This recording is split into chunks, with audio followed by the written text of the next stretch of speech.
દિવ્યાંગો માટે સારા સમાચાર સામે આવ્યા છે।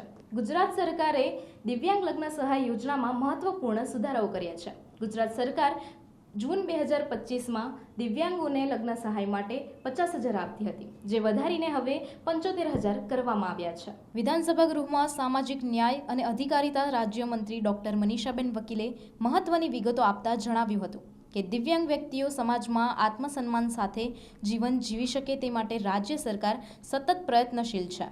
મંત્રીશ્રીએ જણાવ્યું હતું કે દિવ્યાંગોના હિતમાં સરકાર દ્વારા યોજનામાં મહત્વના વહીવટી અને આર્થિક સુધારા કરવામાં આવ્યા છે, જેમાં જૂન 2025થી સહાયની રકમ ₹50,000થી વધારીને ₹75,000 કરવામાં આવી છે। અરજી સાથે રજૂ કરવાના પુરાવાઓમાં બંનેનો સંયુક્ત ફોટો અથવા લગ્ન કંકોત્રીની જોગવાઈ રદ કરી પ્રક્રિયાને વધુ સરળ બનાવાઈ છે। આ યોજનાનો લાભ લેવા માટે અરજદારે લગ્ન કાર્યના તારીખથી 2 વર્ષની અંદર અરજી કરવાની રહે છે।